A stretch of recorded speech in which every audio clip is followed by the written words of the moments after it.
हम रतन टाटा जी को यहाँ पर श्रद्धांजलि दे रहे हैं। रतन टाटा जी को मानते हो? क्यों नहीं मानते यार, उद्योगपति हो, क्यों नहीं मानते? क्यों नहीं ट्वीट करा जब विपक्ष ने सबने ट्वीट करा? विपक्ष से क्या मतलब है? नेता तो है। मेरी बात सुन, अरे बात सुन, रतन लोकसभा में खड़े होकर फिलिस्तीन के नारे लगाते हैं, ओबीसी ओबीसी कहते हैं, फिलिस्तीन जिंदाबाद के नारे लगाते हैं। अरे लगाते हैं, हाँ चुप रहे तू। भारत देश में रतन टाटा जिन्होंने इतना काम करा है, गलत बता रहे रतन। ओबीसी फिलिस्तीन के नारे लगा सकते हैं। फिलिस्तीन का लगा रहे हो, ये कह रहे फिलिस्तीन का ठेका क्या ओवैसी ने ले रखा है क्या? अगर रतन टाटा का नहीं ले रखा तो कमाल कर दिया यार। जिस बात पर तूने कहा, अच्छा मेरी बात सुन, तूने कभी मोदी से पूछा कितने हॉस्टल बना दिए तुमने?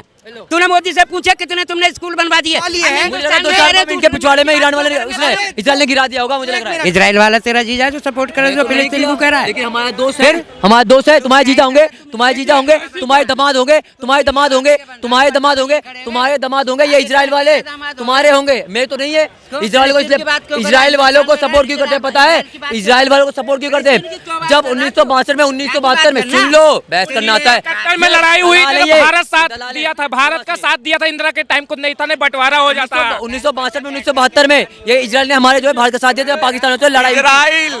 इजराइल जिंदाबाद था, जिंदाबाद है, जिंदाबाद रहेगा। तेजी बहनी से बात कर, हर जहाँ मीडिया पे देखो यही बोलता मिलेगा यार। ये बंदा तुम्हारा ही है ना? ये इजराइल ने एक आतंकवादी को मारने का काम किया है। हम देखिए, हम रतन टाटा जी को यहाँ पर श्रद्धांजलि दे रहे हैं। इजराइल से बड़ा उग्रवादी कौन है भाई? रोक लेंगे, रुक जाएंगे। इनसे ही जान लेते हैं खड़ा हो गया। सारे। कौन सा बम डाला तुम्हारे पे? एक सेकंड, रतन टाटा जी को मानते हो? क्यों नहीं मानते यार, उद्योगपति हो, क्यों नहीं मानते? क्यों नहीं ट्वीट करा जब विपक्ष ने सबने ट्वीट करा? विपक्ष से क्या मतलब है? नेता तो है। मेरी बात सुन, अरे बात सुन, रतन टाटा की बात करो, उसको उस आदमी की इज्जत करनी चाहिए। पहले मेरी बात सुनो, ये रतन टाटा जो देखो एक उद्योगपति है, बढ़िया आदमी है, उद्योगपति से बड़ा भी बहुत है। अंबानी अडानी पे रौनक शादी नहीं करी हमने, अडानी और अब्बानी ने। हमें कब देख लिया तूने? पे रौनक करते क्यों हो? कब देख लिया? कौन से हमने यहाँ कह दिया? अडानी अंबानी पे रोना तो करते हो। देश बेच दिया अडानी को देश बेच दिया, आगे बेच दिया, रेलवे बेच दी। जब वहाँ लोकसभा में खड़े होकर फिलिस्तीन के नारे लगाते हैं, ओबीसी ओबीसी कहते हैं, फिलिस्तीन जिंदाबाद के नारे लगाते हैं। अरे लगाते हैं, हाँ चुप रहे तू। तो फिर मतलब विरोध, जो देश का विरोधी है ना, वही नारे लगाता है, वही नारे लगाता है। तू आदमी है जलील। हाँ, हमें जलील करोगे? अरे भैया फिलिस्तीन का नारे। मेरा ही बंदा खड़ा हुआ है, ऐसा बोलने का ढंग नहीं है। आप ये बताइए, ये बताइए क्या बता, पूछ बता। हमारा सवाल ये है, मुझे लगा 2-4 दिन के पिछवाड़े में ईरान वाले उसने इजराइल ने गिरा दिया होगा, मुझे लग रहा है। मिनट रुकिए, हम दूसरे मुल्क की बात नहीं कर रहे। तेरा ही बंदा है ना। एक बात बताइए, भारत देश में रतन टाटा जिन्होंने इतना काम करा है, गलत बता रहे रतन। आप सही कह रहे हो। मेरा सवाल ये है कि दो देशभक्त होते हैं, एक जो नेता होते हैं और एक जो बिजनेसमैन होते हैं जो देश को डेवलप करवाते हैं। रतन टाटा, कोहिनूर जैसे व्यक्ति, उनके कुछ नेता लोगों ने ट्वीट नहीं करा। भाई साहब, रतन टाटा जो है उन्होंने जितना कमाया वो समाज को वापस करा। Tata memorial hospital, Tata cancer hospital, कितने उन्होंने इंस्टीट्यूट बनाए। अडानी अंबानी ने कोई कैंसर हॉस्पिटल नहीं बनाया, गरीबों को कुछ नहीं दिया। लेकिन सवाल इनका यही है कि अगर इतनी सारी चीजें रतन टाटा ने करी तो सारे नेताओं को बोलना चाहिए था, लेकिन असदुद्दीन ओवैसी ने ट्वीट नहीं करा। 100% बोल। ओवैसी ने नहीं करा, कह रहे हैं। नहीं, ओवैसी ने नहीं करा, हमें क्या करना ओवैसी से? आप सारी दुनिया कर रही है, पूरा फेसबुक पूरा सारा भरा पड़ा है, रतन टाटा को श्रद्धांजलि दे रहे हैं। उसके फिलिस्तीन के नारे जरूर लगा सकते हैं, ओवैसी फिलिस्तीन के नारे लगा सकते हैं। फिलिस्तीन का लगा रहे हो, ये कह रहे फिलिस्तीन का ठेका क्या ओवैसी ने ले रखा है क्या? अगर रतन टाटा का नहीं ले रखा तो कमाल कर दिया यार। जिस बात पर तूने कहा, अच्छा मेरी बात सुन, तूने कभी मोदी से पूछा कितने हॉस्टल बना दिए तुमने? तूने मोदी से पूछा कितने तुमने स्कूल बनवा दिए? तुमने कहीं पूछा कितने बेरोजगार कर दिए? ये जो तेरा बंदा खड़ा हुआ है, इन्हें मैं बता दूं नालंदा यूनिवर्सिटी के बारे में बिल्कुल नहीं पता, जो खिलजी ने खत्म कर दिया। कह रहे हैं नालंदा यूनिवर्सिटी भाई साहब, साइंटिफिक बात होनी चाहिए। अमेरिका की आबादी 35 करोड़ है, अमेरिका की आबादी 35 करोड़ है, उसमें 5 करोड़ इमिग्रेंट्स हैं। उन्होंने सारे दुनिया के समाजों को अपने अंदर समेटा और दुनिया की सबसे बड़ी सुपर पावर बन गई। आज अमेरिका का जीडीपी 28 ट्रिलियन डॉलर है। 28 ट्रिलियन डॉलर अमेरिका का जीडीपी है।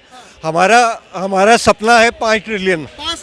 हमारा सपना है 5 ट्रिलियन। तो अमेरिका इतना बड़ा कैसे बना? क्योंकि उसने सारी दुनिया के समाजों को अपने अंदर लिया, सबके साथ किसी के साथ भेदभाव नहीं किया। इसलिए वो आगे बढ़ा। ऊपर कर्जा कितना है? उसके ऊपर अमेरिका के ऊपर 4 गुना कर्जा है। ये जो ये बता रहे हैं ना, 50,000 करोड़ 2014 में इंडिया के ऊपर कर्जा था, अब वो 2,07,000 करोड़ रुपए हो गया। वो सुन लाइए इधर, 2004 में शायद इनको पता नहीं है, शायद ये, अरे सर रुकिए ना, हम बता रहे हैं ना अपना फैक्ट, आपने बोल दिया। अब सुनिए, 2004 में हमारे देश के ऊपर में 7 लाख करोड़ का कर्ज था, समझे। 2014 आते आते 55 लाख करोड़ हो गया, 8 गुना का बढ़ा, समझे। उसके अरे सुन लीजिए ना, अब सुन लीजिए, 55 लाख करोड़ का कर्ज हो गया। अभी ये बोल रहे हैं कि 205 करोड़ का या कुछ है। मेरा जो डाटा कहता है वो 155 करोड़ था, उसके बाद में अभी तक उसके बाद में कोई डाटा आया नहीं है।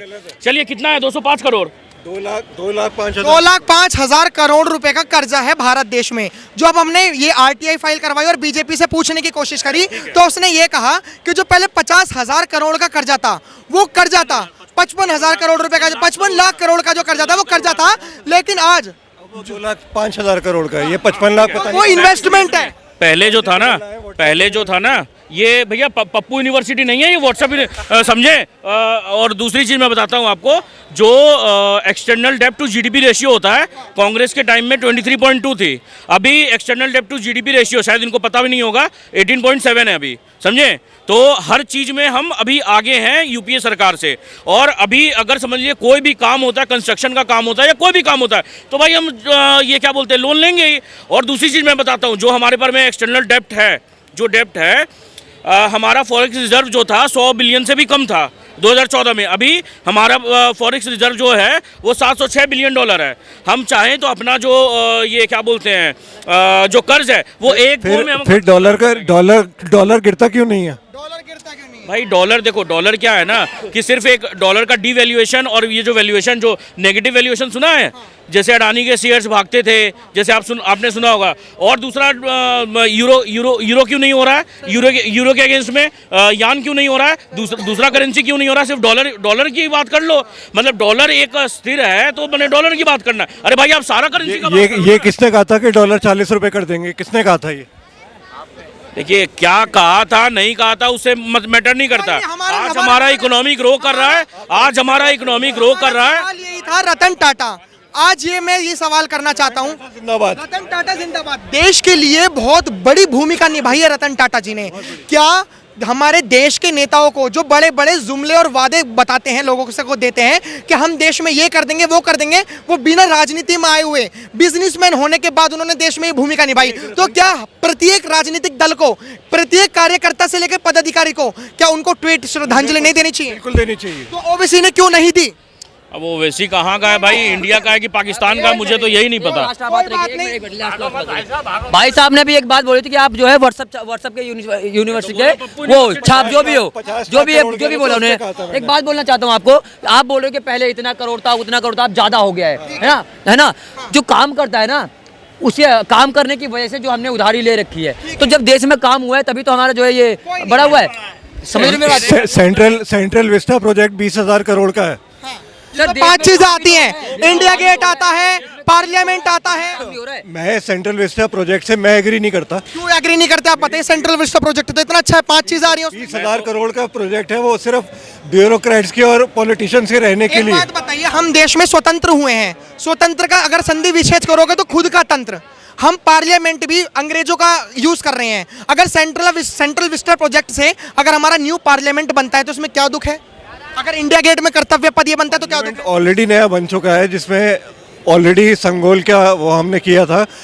पॉलिटिशियंस को इतनी फैसिलिटीज मिल रही हैं, आम पब्लिक को क्या मिल रहा है ये बताओ ना। चलो हमारा टॉपिक भटक गया। रो रही माँ भारतीय अंधकार हो गया, जो जगाया हिंद को वो भारत माँ का लाल सो गया। फिलहाल हमने रत्न टाटा के बारे में बात करी, रत्न टाटा जी के बारे में बात करी, और पॉलिटिकल मैटर पे भी बात करी कि जब रतन टाटा जैसे बिजनेसमैनों को गाली दी जाती है, चाहे वो अडानी, अंबानी या रतन टाटा हो, तो उस पर जनता क्या विचार रखती है? फिलहाल आप कमेंट बॉक्स में जरूर बताएं। देखते रहे खबरें भारत। धन्यवाद, जय हिंद।